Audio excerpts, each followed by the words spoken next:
আমরা সবচেয়ে সহজ পদ্ধতিতে প্রেজেন্ট কন্টিনিউয়াস টেন্স শিখব। বর্তমান কালে কোনো কাজ চলছে বা হতে চলছে বুঝালে প্রেজেন্ট কন্টিনিউয়াস টেন্স হয়। কোনো বাক্যের মধ্যে যে কাজ থাকে বা ক্রিয়া থাকে, ওই ক্রিয়ার শেষে বা ভার্বের শেষে তেসি, তেসো, তেসে, তেসেন যদি এগুলো থাকে বা তাদের সমর্থক শব্দ থাকে, তাহলে এটা প্রেজেন্ট কন্টিনিউয়াস টেন্স হবে। আসসালামু আলাইকুম। Right now we are taking our present continuous tense video.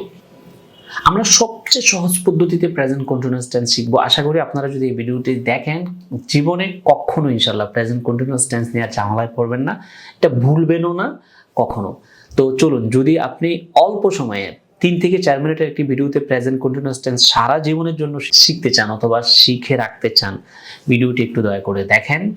তো আমি আর সময় নষ্ট না করে স্ক্রিনে চলে যাচ্ছি। যাওয়ার আগে আমি আপনাদেরকে অনুরোধ করব, যদি আপনারা প্রেজেন্ট ইনডিফিনিট টেন্স চিনার উপায় বা প্রেজেন্ট ইনডিফিনিট টেন্স নিয়ে যে ভিডিওটি দেওয়া আছে ওই ভিডিওটি দেখে আসেন, তাহলে প্রেজেন্ট কন্টিনিউয়াস টেন্সের ভিডিওটি বুঝতে খুবই সহজ হবে। তাই আমি অনুরোধ করব আপনারা এই ভিডিওটি দেখার আগে প্রেজেন্ট ইনডিফিনিট টেন্সের ভিডিওটা দেখে আসেন। আমি এই ভিডিওর উপরে লিঙ্কটা আমি দিয়ে দিব, আপনারা ক্লিক করে একটু দয়া করে ওটা দেখে আসুন, তারপর কন্টিনিউয়াস আসেন, তাহলে দুইটা টেন্সই খুব সহজভাবে আপনি বুঝে যাবেন।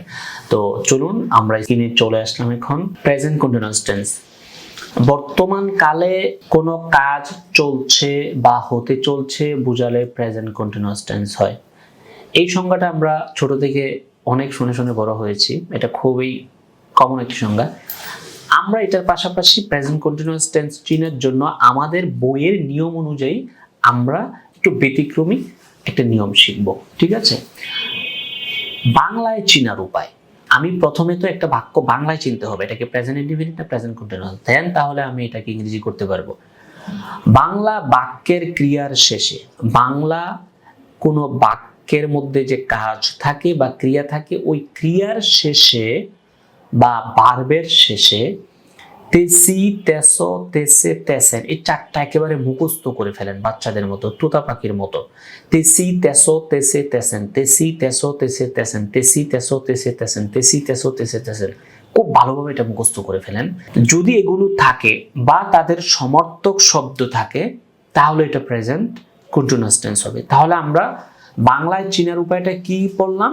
বাংলা কোনো বাক্যের ক্রিয়ার শেষে যদি তেসি, তেসো, তেসে, তেসেন, তেসি, তেসো, তেসে, তেসেন এই চারটা থাকে, তাহলে এটা হবে প্রেজেন্ট কন্টিনিউয়াস টেন্স।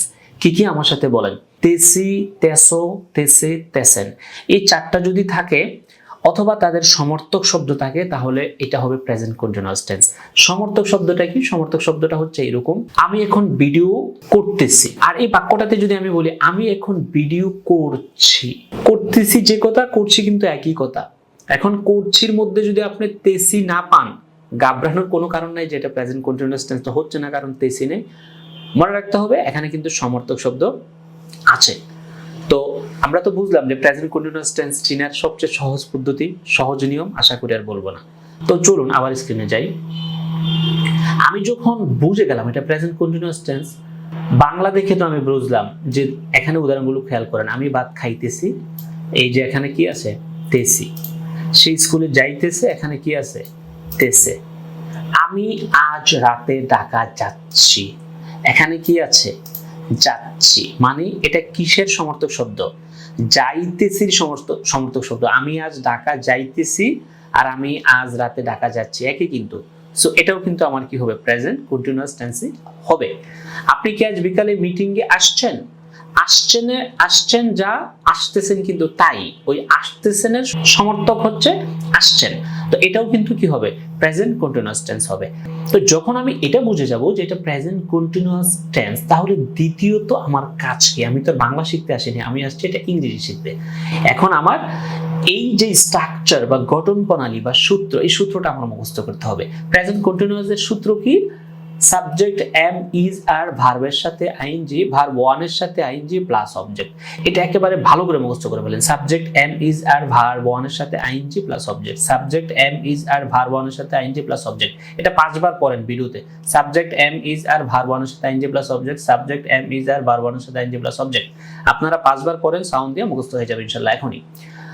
তো এখন আমরা একটা বাংলা দেখি, এই সূত্র অনুযায়ী আমরা এটাকে ইংরেজি করার চেষ্টা করি, এবং ওই বাংলাটা আমার কি হইতে হবে? প্রেজেন্ট কন্টিনিউয়াস টেন্স হইতে হবে। কিন্তু না হয় কিন্তু আমি সূত্র অনুযায়ী এটাকে ইংরেজি করতে পারবো না।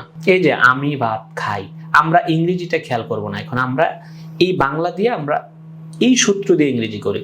তাহলে সাবজেক্ট, এই বাক্যের মধ্যে প্রথমে সাবজেক্ট কি? আমি। দেখুন তো প্রথমে আমি আছে কিনা? আমি আছে। তারপর আমার কি দিতে হবে? এম দিতে হবে, অথবা ইজ দিতে হবে, অথবা আর দিতে হবে। এখন আপনি কোথায় এম দিবেন, কোথায় ইজ দিবেন, কোথায় আর দিবেন, এইটাই যে নোট অংশে বলা আছে। ঠিক আছে, আপনারা একটু স্ক্রিনশট নিয়ে রাখেন এটা। আর যাদের কাছে বইটা আছে আলহামদুলিল্লাহ, তারা বইটা দেখে দেখে, ভিডিও দেখে দেখে পড়তে পারবেন।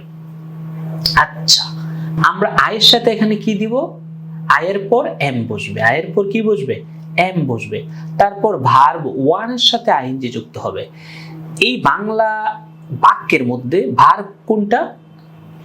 খাইতেছি বা খাওয়া। এই খাওয়ার ভার্ব ওয়ান কি? ইট। ইটের সাথে আমার আইএনজি যুক্ত হবে। এই যে দেখুন এখানে আইএনজি আছে কিনা? আছে। তারপর আমার অবজেক্ট যদি থাকে, না থাকলে নাই, অথবা অতিরিক্ত অংশ। আমি ভাত খাইতেছি, এখানে অবজেক্ট কি? অতিরিক্ত অংশ কি? ভাত। তো আমার গঠন প্রণালী অনুযায়ী বা আমার সূত্র অনুযায়ী অবজেক্টটা তো সবার পরে বসবে। এখানে ইংরেজিতে এই যে রাইটসটা এর জন্য সবার পরে আসছে। তো তার মানে এই সূত্র দিয়ে আমি প্রথমে একটা বাংলা বাক্য চিনবো, তার চিনার উপায়গুলো দিয়ে, তারপরে সূত্র দিয়ে আমি এটা ইংরেজি করব। আশা করি বুঝতে পেরেছেন। আপনারা যদি ভিডিওটি মনোযোগ সহকারে দেখে থাকেন, ইনশাল্লাহ আমার মনে হয় প্রেজেন্ট কন্টিনিউয়াস টেন্স ভুল হওয়ার কথা না। তো আপনাদের জন্য শুভ কামনা। আপনারা প্রেজেন্ট কন্টিনিউয়াস টেন্স বুঝেছেন কিনা আশা করি যদি মনোযোগ সহকারে শুনে থাকেন, জীবনে কোনোদিন প্রেজেন্ট কন্টিনিউয়াস টেন্স নিয়ে সমস্যায় পড়ার কথা না ইনশাল্লাহ। আপনারা আমার চ্যানেলটি সাবস্ক্রাইব করুন, এবং যদি আপনার পরিচিত কোনো বন্ধু থাকে যে যারা ইংরেজিতে একেবারে বুঝে না, খুবই দুর্বল, খুব সহজভাবে ইংরেজি শিখতে চায়, তাদেরকে আমার এই ভিডিওটি শেয়ার করে দিতে পারেন। আসসালামু আলাইকুম।